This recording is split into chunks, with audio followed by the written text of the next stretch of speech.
All right, this is First Lady Melania Trump at the White House.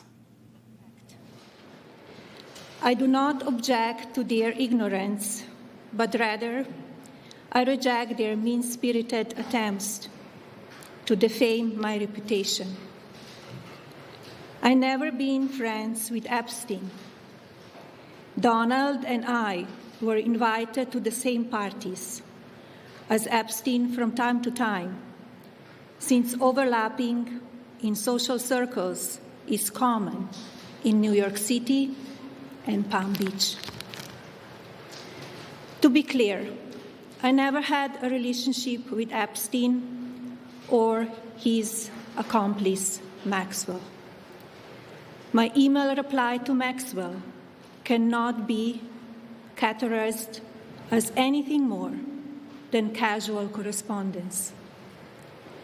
My polite reply to her email doesn't amount to anything more than a trivial note. I am not Epstein's victim. Epstein did not introduce me to Donald Trump. I met my husband by chance at a New York City party in 1998. This initial encounter with my husband is documented in detail in my book, Melania. The first time I crossed paths with Epstein was in the year 2000 at an event Donald and I attended together. At the time, I had never met Epstein and had no knowledge of his criminal undertakings. Numerous fake images and statements about Epstein and me have been circulating on social media for years now. Be cautious about what you believe. These images and stories are completely false. I'm not a witness or a named witness in connection with any of Epstein's crimes. My name has never appeared in court documents, depositions, victim statements, or FBI interviews surrounding the Epstein matter. I have never had any knowledge of Epstein's abuse of his victims. I was never involved in any capacity. I was not a participant, was never on Epstein's plane, and never visited his private island.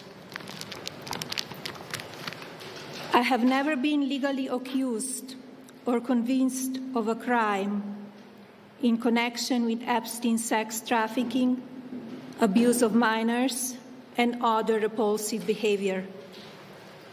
The false smears about me from mean-spirited and politically motivated individuals and entities looking to cause damage to my good name, to gain financially and climb politically, must stop. My attorneys and I have fought these unfounded and baseless lies with success and will continue to maintain my sound reputation without hesitation.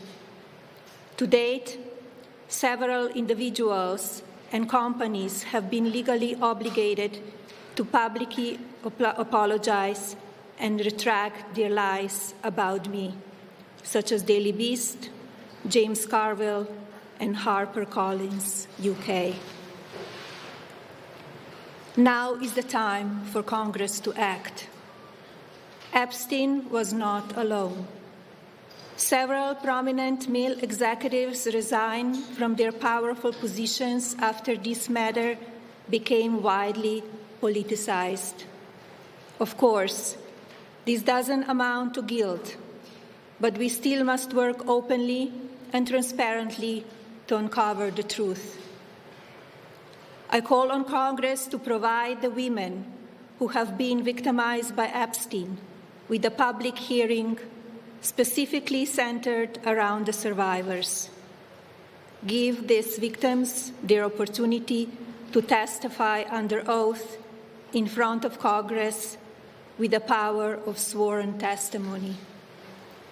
Each and every woman should have her day to tell her story in public if she wishes, and then her testimony should be permanently entered into the congressional record. Then, and only then, we will have the truth. Thank you. Secretary Lutnick to continue serving